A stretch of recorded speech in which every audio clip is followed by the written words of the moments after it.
This video is kindly sponsored by Squarespace. For any aspiring content creators or business owners, Squarespace is the perfect platform to get you up and running with your own website. No coding skills needed, instead select from dozens of pre-built templates which you can customize as much or as little as you want using simple, easy-to-use drag and drop tools. I'm currently using Squarespace to design and build a website for Galaxy Class Pictures, my new production company. The latest additions to the site are the social links. You can add a linked button to guide site visitors to other platforms like YouTube, or simply transpose your social platform feed directly onto your site, so visitors can see everything you're up to in one place. Follow the link in the description to start making your own website with your own domain name and use the promo code Rowan J. Coleman for 10% off your first purchase. Thank you once again to Squarespace for helping me keep the lights on over here. And now, on with the video.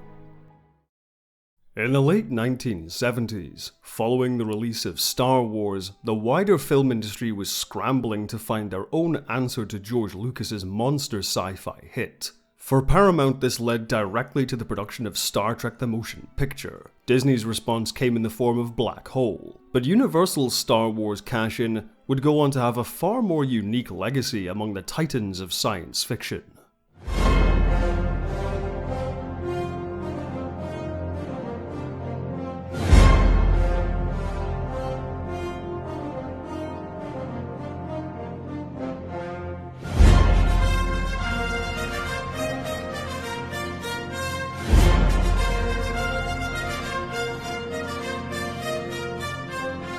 While the impact of Star Wars was certainly a key factor in Battlestar Galactica's development, its origins began far earlier in the 1960s.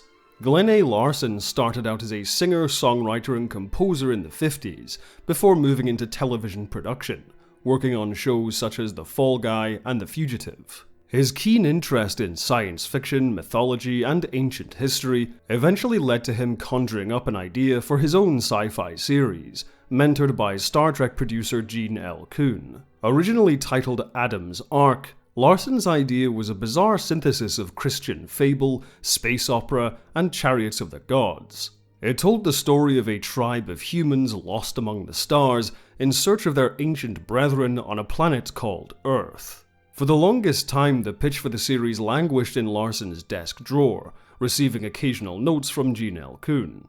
One such note was to rename the series, with Larson eventually settling on the name Galactica. By the mid-1970s, Larson had proven himself a capable producer to Universal, with hits like $6 Million Man and The Bionic Woman under his belt. Therefore, when the massive success of Star Wars left rival Hollywood studios scrambling to find their own sci-fi epic to compete, Larson was finally given his chance to pitch Galactica. Although Larson was most experienced in television, he pitched Galactica as a 7-hour-long miniseries of TV movies. Universal and the network ABC were highly receptive to the pitch, though they asked Larson to incorporate the word star into the title in some way. Thus, it was given its full title, Battlestar Galactica. Making Battlestar Galactica a miniseries was a smart move, as the format was relatively new at the time and carried a great sense of prestige to it. Usually the miniseries was reserved for rich dramas and adaptations of novels, such as the groundbreaking series Shogun and Roots. Battlestar Galactica then was billed as the prestige drama of science fiction, a show which could match the big screen spectacle of Star Wars and provide its characters with rich long-running arcs. To ensure Battlestar Galactica could do the former, the production actually brought on several Star Wars veterans, such as legendary concept artist Ralph McQuarrie, who designed all of the spaceships and many costumes, as well as John Dykstra, who invented the motion control camera system at Industrial Light and Magic used for the visual effects in Star Wars. The initial design for what would become the iconic Viper fighter craft was originally a flat rectangular shape with large thrusters on either side. While the Viper would evolve into the familiar triple thruster design with a long, slim fuselage, this initial design was later used in Buck Rogers and the 25th Century, which was also produced by Glenn A. Larson. McQuarrie also recommended artist Andrew Probert, who was brought on to design the Cylon Centurions. Star Trek fans will know Probert's later contributions to Star Trek the Motion Picture, and for designing the Enterprise D in Star Trek The Next Generation. Originally, Probert made the Cylons a greenish bronze color, something which was kept for specific models of Cylon, but Larson preferred the shining silver chrome look. In the early conceptual stages of the pilot movie, the Cylons were not intended to be robots at all. Instead, Larson and Probert worked under the idea of the Cylons being some kind of reptilian alien. Their helmets were created to help these aliens see better, and their suits of armor were meant to be spacesuits.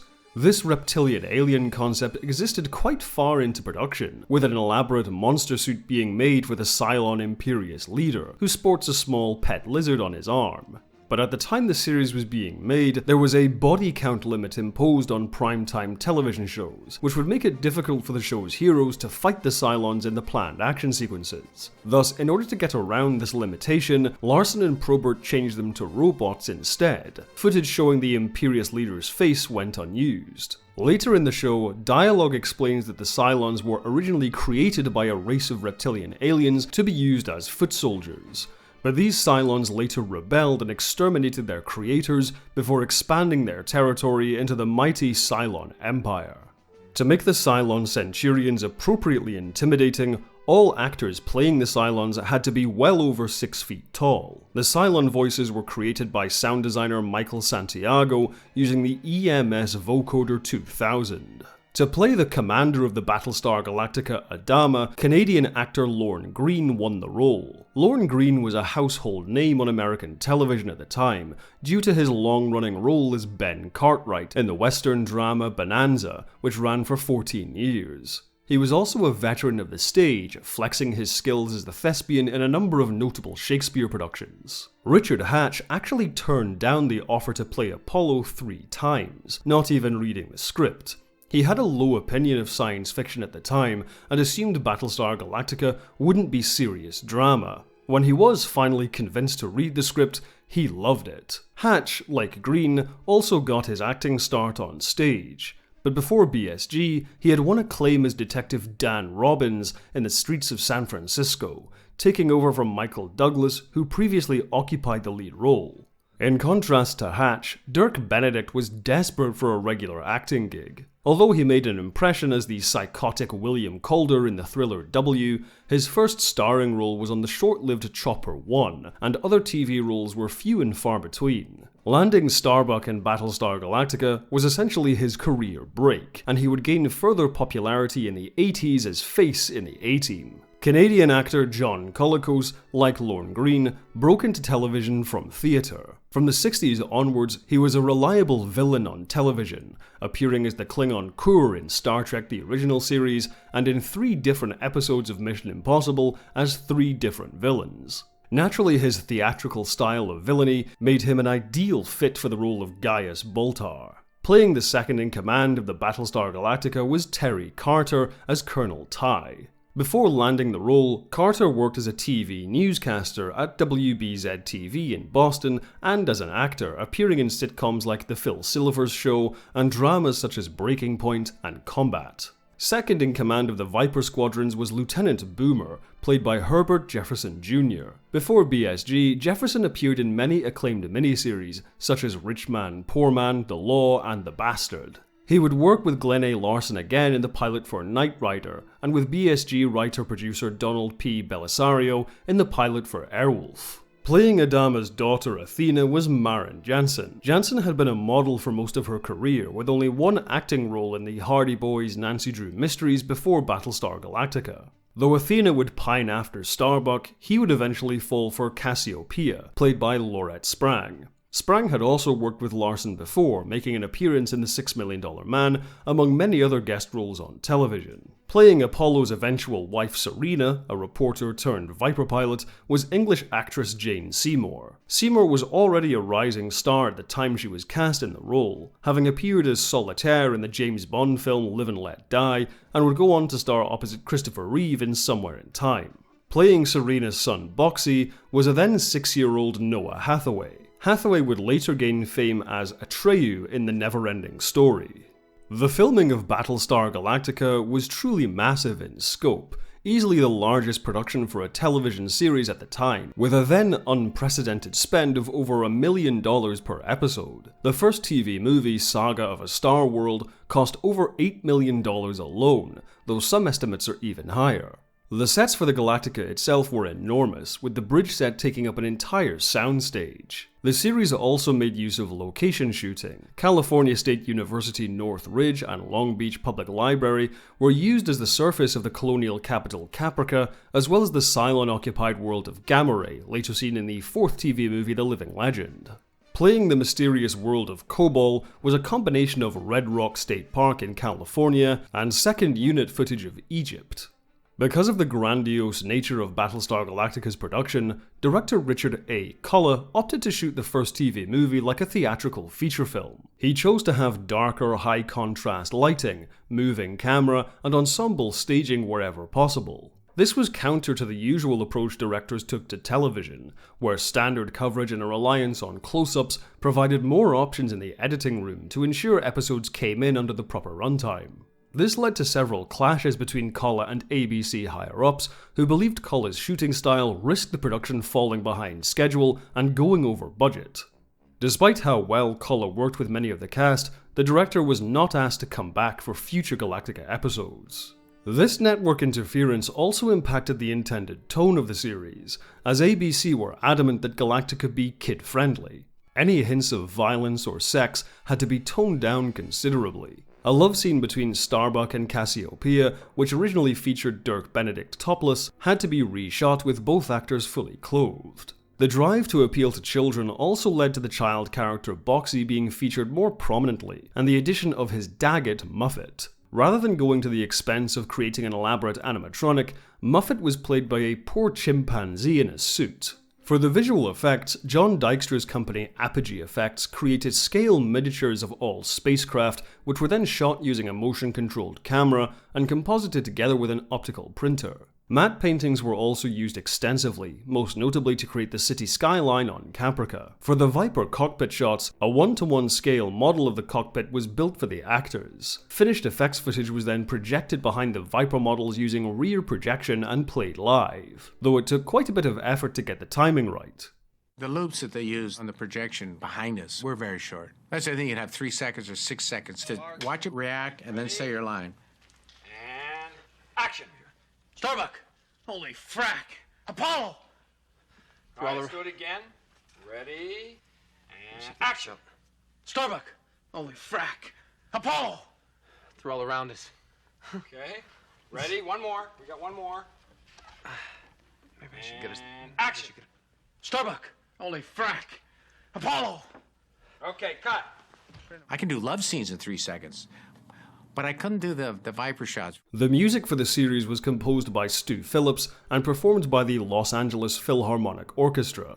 The main theme, however, was co-composed by Glenn A. Larson himself, who drew on his own musical background in collaboration with Phillips. Unlike typical television music, which is often cut up and reused, Phillips endeavored to create as full a score as possible for Battlestar Galactica.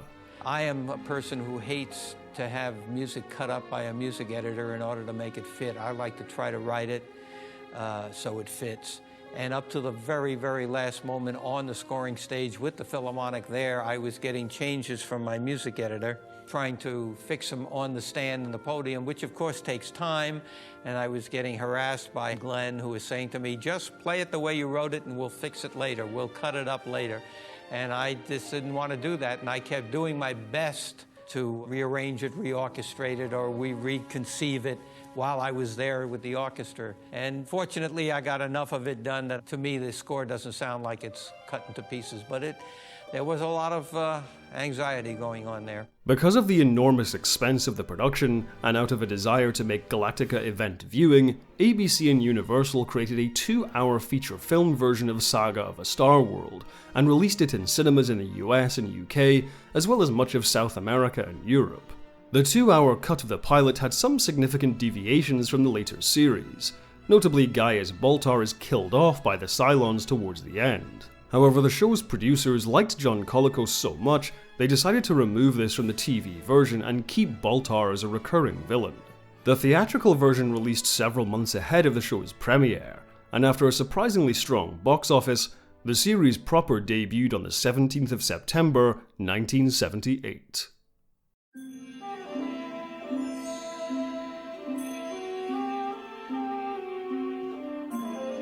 What's immediately striking about Battlestar Galactica even today is just how epic and grand it looks and feels. It's easy to see why Universal decided to release a version of the pilot in cinemas, because looking at it now, especially on Blu-ray, it feels much more like watching a feature film rather than a TV show. Even Star Trek The Next Generation, which premiered almost a decade later, still had that flat, stagey television look to it. Galactica, on the other hand, is presented with gorgeous lighting and moving masters, not to mention the terrific visual effects by John Dykstra's team.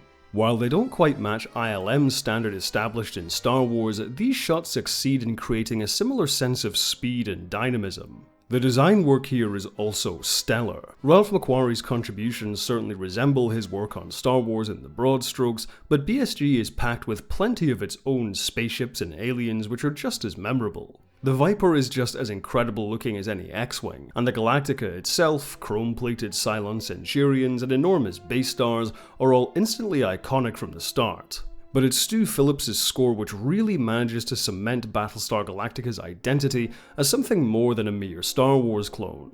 The main theme alone is a masterwork of composition, punchy orchestral bursts linked by a short melody played with horns, which is then complemented by a counter-melody in high trumpets, and then the entire piece comes alive as the drums kick in and the brass and strings blast out the main motif. The rest of the score is filled with wonderful flourishes, such as the short, domineering Cylon motif and the tender, moving love themes. Stu Phillips and John Williams were definitely pulling from the same genre of music, but there's no mistaking Battlestar for Star Wars and vice versa. Speaking of genre, the cast are all strong precisely because they all seem to get exactly what kind of story they're playing in. For a group of actors who cut their teeth on police procedurals and medical dramas, they all manage to nail the operatic tone the story calls for. Lorne Greene as Commander Adama becomes the anchor of the entire show through his sheer gravitas. His voice alone carries an Orson Welles-like power and warmth, which instantly makes Greene the center of any scene every time he opens his mouth. But beyond his vocal talent is his wonderfully subtle facial acting and body language, maintaining a steely exterior for his duties as commander, yet at the same time showing heartbreak, grief, humor, and exaltation clear as day.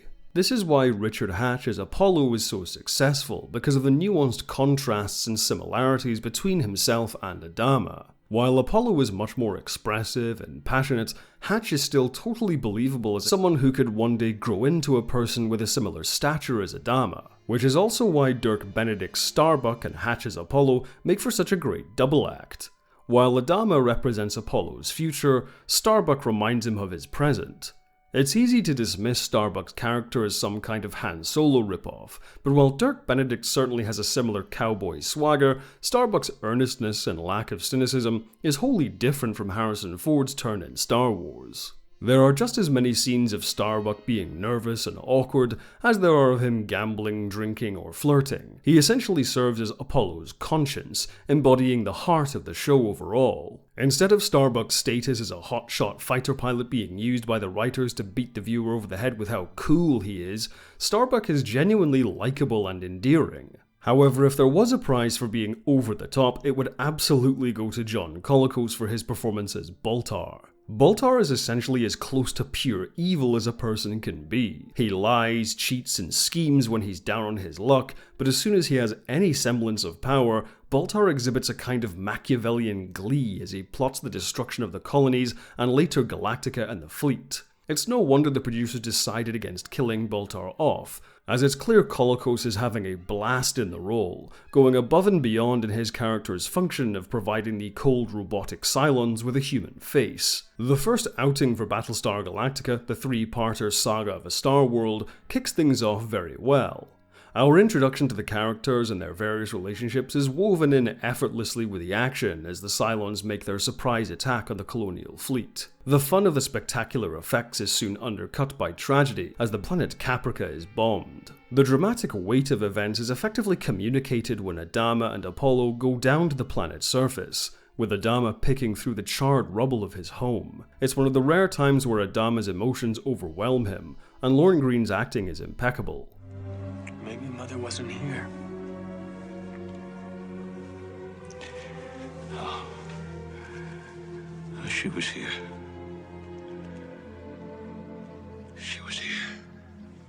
Following the destruction of the colonies and the start of the quest to find Earth, the episode continues strong as the dark realities of life in the fleet reveal themselves. Supply shortages, traumatized refugees, and the cultural baggage of life in the colonies being pulled along with them. Unfortunately, this dark tone isn't maintained for long, as the fleet's arrival at the resort planet Carillon brings with it broad comedy and the introduction of the kid-friendly Muffet. Upon arrival at Carillon, the larger plot grinds to a halt, with Adama being the only one to suspect an obvious Cylon trap. The frustration isn't helped by the Council of 12, the civilian leadership of the Colonials, acting like complete morons, which would seemingly become their only function as the show went on. Although the climax is a solid multi-thread action set piece, it's a real slog to get there and brings down an otherwise great start to the series. Lost Planet of the Gods is a much stronger follow-up to the initial three-parter, so much so that one could easily skip straight to it after finishing part 1 of Saga of a Star World. Here the fleet is forced to travel through a dark void to escape the Cylons, eventually coming across the planet Kobol, the ancestral home of humanity where life began. What makes Lost Planet of the Gods work so well is how fast and how far it moves the characters forward. Cassiopeia becomes a permanent member of the medical staff, Athena and Serena become Viper pilots, and Apollo becomes a husband and father. In truth, the love story between Apollo and Serena moves along too fast, but it's enjoyable to see this many characters going through such big changes, evolving these relationships whereas other shows would have them stick to a strict status quo. This willingness to take the story in surprising and bold directions is most exemplified by the shocking death of Serena at the end of the episode. It's a pretty heartbreaking loss for the show, the performances of the actors being coloured by their real-life sadness over Jane Seymour leaving the series. It's a good thing this death was allowed to be played straight, as the weight of this loss is allowed to linger. ABC's edict to make sure Battlestar Galactica was never too dark being kept at bay for once. I don't want her to go. I don't want her to go. I know, but it's her body that's gone boxy, not her spirit. Or her love for us. We'll have that always. Following the box office success of Saga of a Star World and hype for the series guaranteeing high ratings, ABC abruptly decided to change Battlestar Galactica's format from a miniseries of TV movies to a weekly show. Communicated through Glenn A. Larson, this announcement caught the entire cast and crew completely off guard. Not only did the writers suddenly have to come up with 13 new scripts for a slate of 1-hour episodes, but more costumes had to be made, more sets needed to be constructed, and guest stars had to be cast. The format switch turned an already demanding production into a mad scramble to deliver episodes on time. It was a killer. I mean, we were working around the clock. We were getting scenes at the last minute. We were getting scripts at the last second. Right before you're gonna shoot. Hey, here's the rewrite. Wait, we're shooting! Oh, sometimes we got the rewritten pages the day after we'd shot it. We'd already shot the other stuff and they sent new pages. We did this yesterday. I remember it was Monday and we were waiting for a go-ahead on our next script. Wednesday afternoon, about 3:30 or maybe even later, we got the go-ahead to write Murder on the Rising Star. We had a log line. We had murder occurs, blah, blah, blah. We had no story. That had to be finished in Mimeo Friday morning at 7 o'clock. We didn't go home. We spent a great deal of time learning the changes, and it really kept us all out of trouble because we didn't have time for a social life. We were so busy learning what we had to do. There's one scene that we're all sitting around a table having a strategy meeting. We literally had been given those pages that morning. If you look at the scene, there's an awful lot of deep thinking going on. There's a lot of people going, well, I think, and then I think Herb actually rocks back in his chair and does this, and he's looking at the post where his words are. The production of additional episodes was also complicated by an ongoing lawsuit from Fox and Lucasfilm, who accused ABC Universal of plagiarizing Star Wars. While this legal battle was eventually resolved without trial, it did impact Battlestar Galactica's visual effects department. As part of the lawsuit, George Lucas claimed that John Dykstra had used equipment legally owned by ILM to produce Galactica's effects without permission. As part of the settlement, Dykstra returned the equipment to ILM, and Apogee Effects parted ways with the show, though their completed shots continue to be reused throughout the series. Additional visual effects work was handled by Universal's own in-house team. The moment Battlestar Galactica shifts from a prestige miniseries to a weekly show is readily apparent in the finished episodes. After 2 feature film-worthy outings with high production values and compelling drama, the hastily written standalone Galactica episodes don't fare as well. These episodes have a much cheaper feel to them as they rely on standing backlot sets and stock costumes. Dykstra's effects footage is also reused so often in these episodes that what was once spectacular and impressive becomes quite pedestrian. Moving to a more traditional space show format also has the side effect of stifling many of the characters. While no one's performances are any weaker, because of a now established status quo which has to be maintained episode to episode, the characters end up standing still for much of the season. While Apollo grew tremendously in the first 5 episodes, he and Starbuck et al. Are largely stagnant for the following 5 episodes. On the whole, it feels as though the series enters a kind of identity crisis. Is this prestige television with no expense spared and a grand story and larger-than-life characters, or a weekly series of kid-friendly sci-fi morality tales which relies on familiar, comfortable TV tropes? While the latter doesn't necessarily detract from the former, a lot of Battlestar Galactica does end up feeling like filler. That being said, it's not as if these individual episodes are awful by any means. They simply feel rather perfunctory next to such lavish epics. And while the Crash of the Week episodes following Lost Planet of the Gods make up the weakest portion of the show, it's clear the writing team became more comfortable with these standalone episodes later on in production. Fire in Space is classic disaster movie filmmaking, featuring some impressive stunt work. Murder on the Rising Star is a robust procedural which makes good use of the ensemble cast, and Baltar's Escape is elevated considerably by placing John Colicos front and center for almost all of the runtime. In general, these later episodes are elevated significantly by the addition of some notable guest stars, such as the iconic Fred Astaire in The Man with 9 Lives. In the middle of the glut of Crash of the Week episodes, though, is Battlestar Galactica's 3rd TV movie, Gun on Ice Planet Zero. In a way, this 2-parter embodies the show's sudden identity crisis better than anything else. Part 1 is honestly fantastic. The crew discover they have been funneled into a trap by the Cylons, when they must pass by a planet housing a surface-to-space superweapon, or turn around and face the full might of the Cylon fleet. After a Viper patrol is almost completely wiped out by the weapon, Adama and Apollo assemble a specialist strike team to land and destroy the weapon. However, the only people in the fleet with the right skills are all hardened criminals. What follows in Part 1 is a surprisingly dark and gritty action-adventure story. Leading the strike team, Apollo has to constantly fight to stay in control of his mutinous and violent team members, many of whom are just waiting for their chance to murder the colonial warriors and flee. All the while, they also have to contend with the harsh environment of the ice planet, where they risk being frozen to death where they stand, or falling into a Cylon ambush. Meanwhile, Starbuck is racked with guilt over the capture of one of his trainee pilots, whom he feels responsible for, and will stop at nothing to ensure he is freed. It's a terrific direction to take Starbuck's character in, as the usually flippant ace pilot starts to doubt himself. What should be perhaps the best episode of the entire show, ampled by an ensemble of interesting characters, familiar and new, and propelled by a mounting tension as the fleet draws ever closer to the superweapon's range, is ultimately brought down by a bizarre tonal shift in Part 2. Part 1 already suffered from the contrived inclusion of Boxy and Muffet stowing away on the mission, but Part 2 suddenly turns into a completely different story altogether. The strike team is rescued by a subterranean race of clones, created by a mad scientist who originally built the superweapon threatening the fleet, and who has been conscripted by the Cylons. The episode loses its focus, no longer interested in the compelling power struggle between the colonial warriors and vengeful prisoners, but instead dedicates much of its runtime to a far thinner plot of this clone workforce rising up against the Cylons. What started out as a gritty, character-driven adventure gives way to tropes which would feel far more appropriate in a 1930s Flash Gordon serial.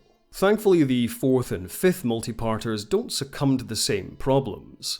The living legend sees the Galactica encounter another surviving Battlestar, the Pegasus commanded by Kane, played by Lloyd Bridges, who recommends Adama turn his fleet around and attack the Cylons rather than continue fleeing. Although for me, Lloyd Bridges is forever associated with his roles in the Jim Abrams Zuckerbrother comedies he appeared in, he embodies the jingoistic energy of Kane rather well. Another welcome addition to the cast introduced in The Living Legend is Anne Lockhart as Kane's daughter, Sheba. Sheba essentially completes a trio of heroes which we as viewers didn't know we were missing until it's on screen. Apollo and Starbuck are a robust double act, but Sheba's presence creates a whole new chemistry which is both fun scene to scene, Sheba often matching wits with Starbuck and developing a friendly rivalry, but also sets the stage for longer arcs down the road, with a burgeoning romance between Sheba and Apollo. Behind the scenes, Lockhart, despite being a late addition to the cast, made fast friends among the other actors, which is evident on screen. It's a shame though that Sheba's joining the show came at the expense of Mara Jansen's Athena, who features less and less as the series goes on. Allegedly, this was a result of an ABC executive having a low opinion of Jansen's acting ability, something I can't say I agree with. The 5th multi-part episode, War of the Gods, offers us a tantalizing glimpse of the larger mythology of Battlestar Galactica, when Apollo, Starbuck, and Sheba rescue the mysterious Count Iblis, who soon proves to be much more than meets the eye. Guest star Patrick Macnee mesmerizes as he pours honey in the ears of the Fleet Council and slowly takes control from the shadows, with even Sheba falling under his spell and Baltar being led into captivity by the Count's strange powers. War of the Gods is really an interesting watch for all of the potential it sets up for the show going forward. The mysterious Ship of Lights, Iblis' possible connection to the creation of the Cylons, and Adama revealing his own extraordinary abilities. Iblis makes for a strikingly effective villain. Patrick Macnee's voice alone gives him a screen presence which rivals the great Lorne Greene, and his powers, both subtle and miraculous, make for a refreshing kind of conflict, one which cannot be solved with the usual reuse of space battle footage or exchange of laser gun fire. A fact which is hammered home when Iblis, his true demonic form revealed, strikes Apollo dead with a bolt of energy from his hand. Apollo's life force is only restored by the Ship of Lights, the angelic crew of which imply they are a form of life who were once very much like humans. While continuing battles with the Cylons have, for the most part, been enough to sustain the series, the implication that this conflict may only be a part of something much more cosmic is intriguing. Intrigue which is only deepened when it appears the mysterious angels have somehow given Apollo, Starbuck, and Sheba the knowledge to find Earth. Earth Quadrant Alpha, 19 million sectars by... Epsilon Vector 22. In a star system with 9 planets and 1 sun. As the originally planned finale for Battlestar Galactica's first year, it makes for a compelling hook for future adventures for the Galactica and its ragtag fugitive fleet. Unfortunately, following this great two-parter is another low point for the series. Beginning with the overly long greetings from Earth, a new recurring foe is introduced in the form of the Eastern Alliance, a fascistic totalitarian power native to the planet Terra, which is not the same planet as the much sought-after Earth. The Eastern Alliance are yet another consequence of the sudden format change, a way of using generic human henchmen in stock costumes again. Compared to the visually striking and intimidating Cylons, the Eastern Alliance simply pale in comparison as villains. It's telling that the episode they feature best in is one where they take a back seat to John Colicos in the aforementioned Baltar's escape.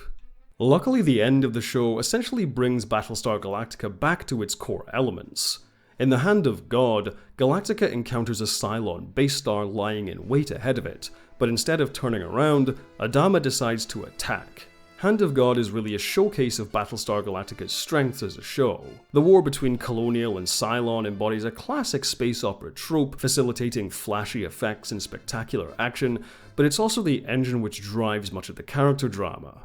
By this point, the show had done a good job of communicating to the viewer how evenly matched a battlestar and a base star are, and so there's real tension at play as the Colonials plan their attack. Not only does the climax involve the usual dogfights between Vipers and Cylon wings, and slugging match between Galactica and the base star, but also a daring raid by Apollo and Starbuck to sabotage the enemy mothership from within. Most of the final battle is made up of the same stock footage as before, but the context elevates that footage back to its original heights. The characters and larger story are also pushed forward again as the romance between Apollo and Sheba finally pays off, and the Galactica receives a strange transmission, which the audience is sure to recognize. Tranquility Base here. The Eagle has landed. Unfortunately, this lingering thread would be left dangling as Battlestar Galactica was cancelled after its first season. While the series initially enjoyed box office success and high ratings, the show was never particularly liked by critics at the time. Battlestar Galactica was often dismissed as a cheap imitation of the more well-liked Star Wars. Whether this perception of the show contributed to its declining ratings following the pilot is unknown, but ABC's attempts at combating the falling viewership by constantly shifting the show's time slot certainly didn't help. The format change also saw the already expensive production go over budget. Thus, by April 1979, Battlestar Galactica was cancelled. Despite its reputation in certain circles, Battlestar Galactica had quietly accrued a passionate fanbase who were outraged at the show's cancellation. Mirroring the fan reception to Star Trek the original series, ABC and Universal were then inundated with a massive letter-writing campaign, praising the series and demanding it be renewed. It's more than likely that such fierce backlash caused Battlestar Galactica's rights holders to give pause and reconsider. Although Galactica's ratings had fallen after its pilot, it still took a hefty chunk of the audience share each week. If Battlestar Galactica could be modified into a less expensive series, it could find an audience and become a profitable series for the network. By the end of the summer in 1979, they reached out to Glenn A. Larson about a possible Galactica spin-off.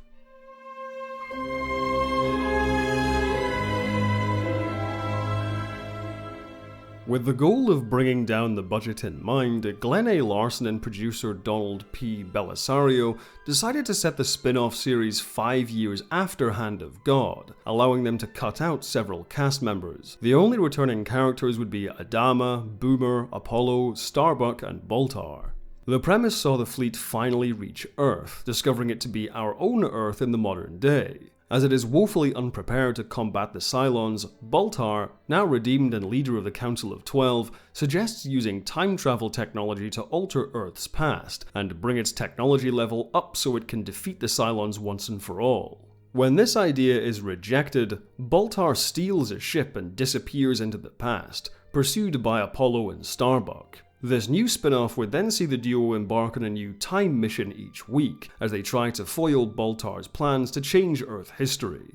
When it came to casting, Dirk Benedict was unavailable, and Richard Hatch turned down the project after reading the script for the pilot. Therefore, the premise was altered slightly. Rather than 5 years after Hand of God, the spin-off would be set 30 years later, following Captain Troy, who is revealed to be a now adult Boxey, and Lieutenant Dillon as they attempt to foil, not Baltar, but a new character called Commander Xavier from changing Earth's past. Playing the grown-up Boxey Troy was Kent McCord. He was best known for playing rookie police officer James A. Reed in the police drama Adam 12. He would return to science fiction in the 90s, appearing in SeaQuest DSV and Farscape. Playing Dillon was Barry Van Dyke, son of legendary actor and entertainer Dick Van Dyke. Galactica 1980 was his first starring role on television. Afterwards, he would find later success starring alongside his father in Diagnosis Murder and Murder 101. A new character, the child prodigy Dr. Z, was played by a young James Patrick Stewart, who would go on to have a successful TV career in the 90s and 2000s. After production of the pilot wrapped, ABC decided they disliked the time travel aspect of the premise. Therefore, Glenn A. Larson removed it from the show. Going forward, the series would be about Troy and Dillon trying to subtly advance Earth technology so it could one day compete with the Cylons. 8 months after the cancellation of Battlestar Galactica, its spin-off Galactica 1980 premiered on the 27th of January 1980. Whereas the original Battlestar Galactica sought to break the mold of 70s TV, its spin-off effort feels formulaic and tired. None of the essentials which made Battlestar Galactica special carry over to Galactica 1980. The epic operatic tone, the huge scope, the spectacular visuals are all gone. Even the score sounds strangely thin and cheap.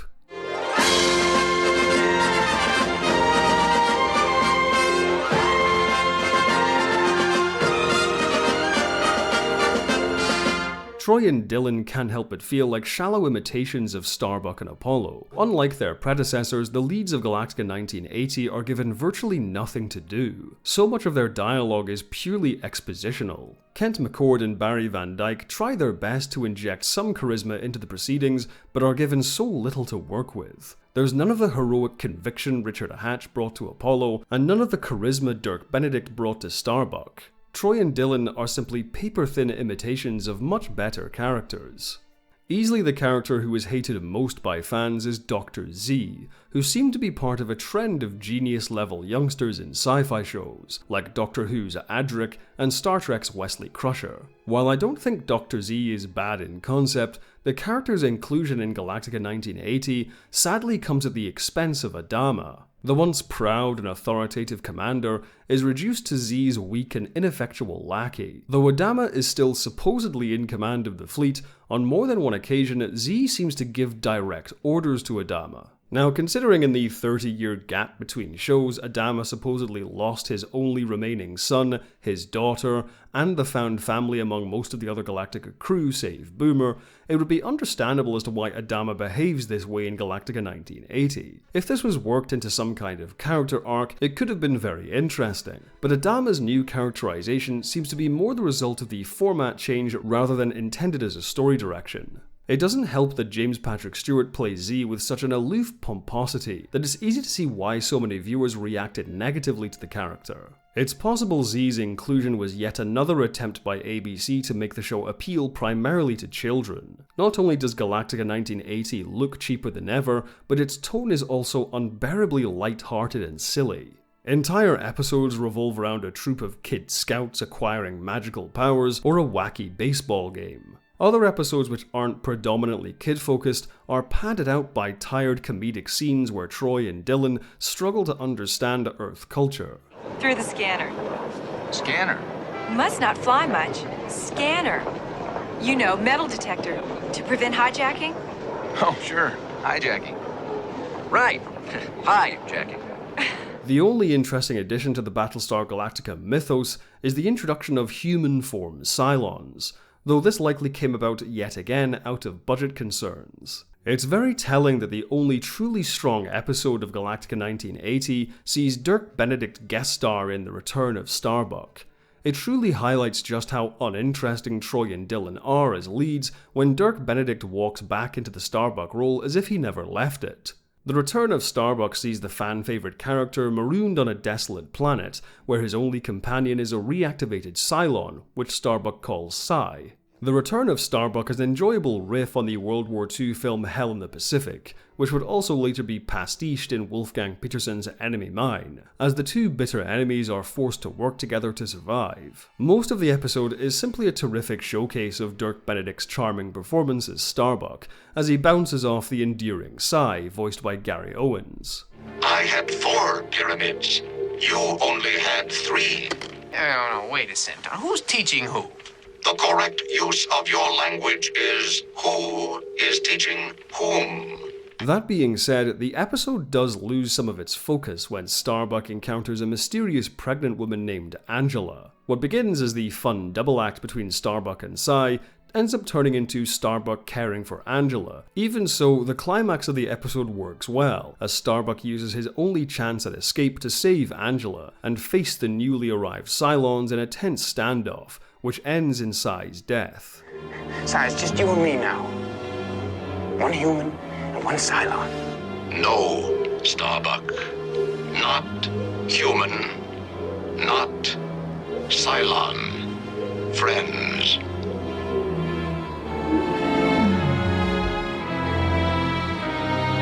Despite the episode getting a little distracted in the second half, Angela's inclusion as Z's mysterious mother at least hints at that larger mythology glimpsed in War of the Gods. And like the end of Battlestar Galactica, at least Galactica 1980 ends on a high. Predictably, the critical and fan reception of Galactica 1980 was overwhelmingly negative. With dwindling viewership, the show was cancelled after only 10 episodes were aired.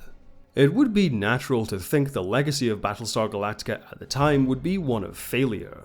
A soulless cash grab attempting to ape the success of Star Wars, which failed because it was too expensive and too shallow. But that is not how history remembers Battlestar Galactica. There is much more to Battlestar Galactica than a failed Star Wars clone. In many respects, it was far ahead of its time. An attempt by Glenn A. Larson to tell an epic sci-fi television novel, one which could match the spectacle of the big screen, but with the rich long-form storytelling the small screen afforded. This was a concept which would eventually be successfully embodied by the likes of J. Michael Straczynski's Babylon 5 decades later, but in the late 1970s it wasn't to be. More often than not, the creative vision of Battlestar Galactica was compromised by commercial interests and a desire to play things safe. It's a real shame because it's not as if Battlestar Galactica didn't have the potential to be truly great. In spite of the Star Wars comparisons, the show succeeded in creating its own unique sci-fi universe, with its own iconography, look, sound, and feel. The entire cast was strong across the board. The characters themselves were pushed forward many times in compelling and unexpected ways. There was real heart to Battlestar Galactica, which I think is the core reason why it endures to this day. I first encountered BSG when I was a kid watching reruns taped off the TV on VHS. Naturally, as I was hip deep in Star Trek and Star Wars at the time, I took a natural shine to the show. As I've grown older, I've recognized a lot of its flaws, but I also recognize its strengths. As a fan, I've spent a lot of time imagining what could have been with this show, but as it is, I'll always have a fondness for Battlestar Galactica. Although the original series may have been a hell of a swing which ultimately missed, in the new millennium, Battlestar Galactica would return to our screens once more, though not in the form anyone was expecting.